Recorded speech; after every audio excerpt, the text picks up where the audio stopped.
सुरक्षा विधेयक 2024 रद्द करावं या मागणीसाठी 30 जून रोजी महाराष्ट्राच्या विधानसभेवर आझाद मैदानामध्ये 11 वाजता डावे पक्ष, प्रागतिक पक्ष आणि जनसंघटनांच्या वतीनं मोर्चा आयोजित केला. त्याची माहिती देण्यासाठी आणलेला आहे. आणि जनसुरक्षा विधेयक जे आहे जनसुरक्षा नसून यामध्ये जनविरोध पचून भरलेला आहे. जनतेचे लोकशाही हक्क मारणारं हे विधेयक आहे. भारतीय राज्यघटनेने जे जनतेला सरकारला प्रश्न विचारण्याचा अधिकार दिलेला आहे या अधिकारावर अतिक्रमण या कायद्याद्वारे होणार आहे. आणि म्हणून जे लोक स्वतःचे प्रश्न सरकारला प्रश्न विचारून आपल्या मागण्या त्या ठिकाणी मांडतात अशा लोकांच्या विरोधामध्ये या कायद्याचा उपयोग होणार आहे. कारण हा कायदा जो आहे हा कायदा या महाराष्ट्र सरकारने या सरकारला निवडून येण्यासाठी ज्या कॉर्पोरेट लोकांनी, भांडवलदार लोकांनी आर्थिक मदत केलेली आहे त्यांना उपयोगाचं व्हावं, त्यांना मदतकारक व्हावी अशा प्रकारचा हा कायदा आहे. आपल्या घटनेला 75 वर्ष होत आहे आणि अशा काळामध्ये घटनाविरोधी हे विधेयक आणि कायदा महाराष्ट्र सरकार अनुपात आहे. महाराष्ट्रातील जनतेचा, सर्व लोकांचा या कायद्याला तीव्र स्वरूपाचा विरोध आहे. आंदोलन कधी होणार आहे आणि किती प्रचंड संख्येमध्ये लोक उपस्थित राहणार? आम्ही हे विधेयकाची जी मांडणी करण्यात आली त्यावेळेस 2 महिन्यापासून महाराष्ट्रामध्ये डाव्या प्रागतिक पक्षांनी आंदोलन सुरू केलेलं आहे. 22 एप्रिलला संपूर्ण महाराष्ट्रामध्ये 36 जिल्ह्यामध्ये 78 ठिकाणी आंदोलन झालेलं आहे. आणि आता पुढचा टप्पा म्हणून 30 जून रोजी महाराष्ट्र राज्य विधानसभेचं अधिवेशनाचं पावसाळी अधिवेशनाचा पहिला दिवस 30 जून रोजी सकाळी 11 वाजता आझाद मैदानावर प्रचंड मोर्चा, महाराष्ट्रातून लोक मोर्चामध्ये सहभागी होणार आहेत. प्रचंड मोर्चा होणार आहे आणि त्या मोर्चाला सर्व महाविकास आघाडी, प्रागतिक पक्ष यांच्या सर्व नेत्यांना आम्ही त्या ठिकाणी निमंत्रित केलेलं आहे आणि सर्व लोक येणार आहेत. आणि महाराष्ट्र सरकारला आम्ही सांगणार आहोत की अशा पद्धतीचा कायदा महाराष्ट्रामध्ये कुठल्या परिस्थितीमध्ये नको आहे, हा कायदा रद्द व्हावा. संघर्ष समितीच्या वतीने पत्रकार परिषद आयोजित केली. याच्यापूर्वी देखील आम्ही पत्रकार परिषदा घेतलेल्या आहेत ह्या विधेयकाच्या विरोधामध्ये. आणि त्याच्यामध्ये 22 एप्रिलला पूर्ण महाराष्ट्रामध्ये 36 जिल्ह्यामध्ये आंदोलनं झालेली आहे. आता जसं ह्या सरकारने हे बिल जे आहे ते इंट्रोड्यूस केलेलं आहे आणि त्यांना कुठल्याही परिस्थितीमध्ये त्यांच्याकडे जे पाशवी बहुमत आहे त्या पाशवी बहुमताच्या आधारावर त्यांना हे बिल जे आहे ते पास करून घ्यायचं आहे आणि ते करण्याच्या पूर्ण मनस्थितीमध्ये आहे, म्हणजे पूर्ण तयारीत आहे.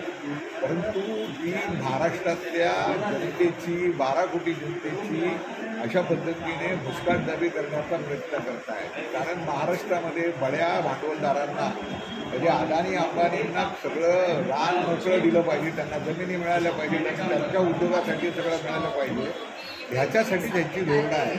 आणि म्हणून ते जे आहेत ते अशा पद्धतीने हा कायदा आणून त्यांच्या फायद्याचं सगळं राजकारण करत आहे. परंतु महाराष्ट्रातली जनता गप्प बसणार नाही. आणि म्हणून महाराष्ट्रातल्या जनतेने गेल्या 22 एप्रिलला महाराष्ट्रावर निदर्शने केली आणि आता त्याचं उद्या जे हे बिल जे आहे, उद्यापासून विधानसभेचं पावसाळी अधिवेशन सुरू होत आहे, तर त्याच्यामध्ये आम्ही त्या पहिल्या दिवशीच महाराष्ट्रातल्या जनतेला मुंबईच्या या रस्त्यावर उतरवतो, आझाद मैदानामध्ये बोलवतो आहे आणि त्याच्या माध्यमातून हा जो विरोध आहे तो आम्ही करणार आहोत. आम्हाला हे बिल मंजूर नाही, हे बिल रद्दच झालं पाहिजे, ही भूमिका आमची असणार आहे.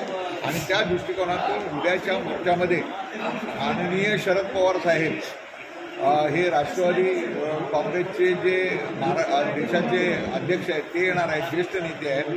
त्याचबरोबर ठाकरे याचे पक्षप्रमुख उद्धव बाळासाहेब ठाकरे देखील त्याला मार्गदर्शन करण्यासाठी येणार आहेत. विजय वडेवट्टीवार जे आहेत ते काँग्रेसचे आणि विधानसभेतले नेते आहेत ते येणार आहेत. त्याचबरोबर सुप्रिया सुळे देखील ह्याला मार्गदर्शन म्हणजे मोर्चाला पाठिंबा देण्यासाठी येणार आहेत. तर डावे पक्ष आणि महाविकास आघाडीतले सगळे पक्ष हे सगळे उद्या 30 तारखेला आझाद मैदानामध्ये येऊन या सरकारच्या ह्या सगळ्या बिलाला कड़वी विरोध करेगा. सरकार ये अधिवेशन में जन सुरक्षा विधेयक कानून ला रही है, बिल उन्होंने पेश किया है, उसका हम सब विरोध करते हैं. ये विरोध जो जन संगठना है, जन आंदोलन करने वाली संगठन है और जो पार्टीज है जिसमें सीपीआई, सीपीएम, सीपीआई माले, समाजवादी पार्टी और वहाँ महाविकास आघाड़ी के अभी कांग्रेस भी जुड़े हैं, शिवसेना के लोग भी जुड़े हैं, सब हम मिलके उसका विरोध करने जा रहे हैं। और हम ये मांग करते हैं, ये जो विधेयक है वो रद्द होना चाहिए। उसमें हम कुछ सुधार वगैरह नहीं मांग रहे हैं। हम कहते हैं, हमारी मांग है कि ये रद्द होना चाहिए। ये जो कानून ये ला रहे हैं उसका मकसद जो सरकार के जो नीतियां है उसके विरोध करने वाले जो कुछ अगर कोई बोलेगा, अगर वो व्यक्ति हो या संगठन हो, उसके ऊपर पाबंदी लाने के लिए और उनको जेल भेजने के लिए ये बिल तैयार किया गया है।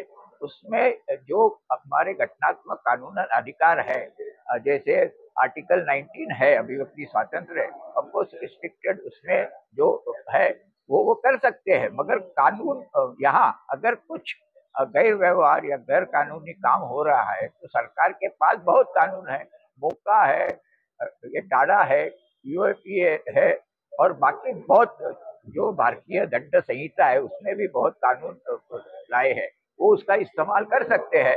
मगर सरकार की जो नीतियां है, बड़े पूंजीपतियों को सरकार जमीन दे रही है। ये शक्तिपीठ महामार्ग है, जो किसान है उसकी जो जमीन वो छीन रहे हैं।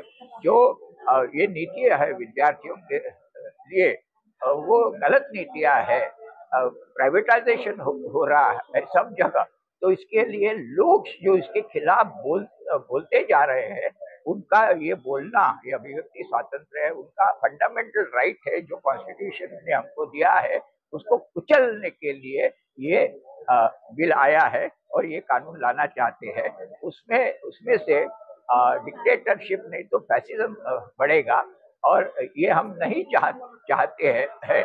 और कहा जाता है कि अर्बन नक्सल, उनको काउंटर करने के लिए हम ये बिल ला रहे हैं, मगर उसमें कुछ डेफिनेशन नहीं है और उसमें संगठन क्या है, बैन ऑर्गेनाइजेशन क्या है। कोई से बैन ऑर्गेनाइजेशन तो कुछ कर नहीं सकती, तो ये अर्बन नक्सल का नाम लेके जो संविधान से जो अधिकार दिया है उसमें लोग निषेध करना चाहते हैं, सरकार को जवाब पूछते हैं, उसमें सुधार लेना चाहते हैं, बदलाव लाना चाहते हैं, उनका आंदोलन कुचलने के लिए ये बिल आ रहा है। तो हम कहते हैं कि ये रद्द होना चाहिए, उनमें से सुधार हम नहीं चाहते, ये रद्द करना चाहते। तो 30 तारीख को यानी वो बहुत बड़ा एक आजाद मैदान में मीटिंग होगी।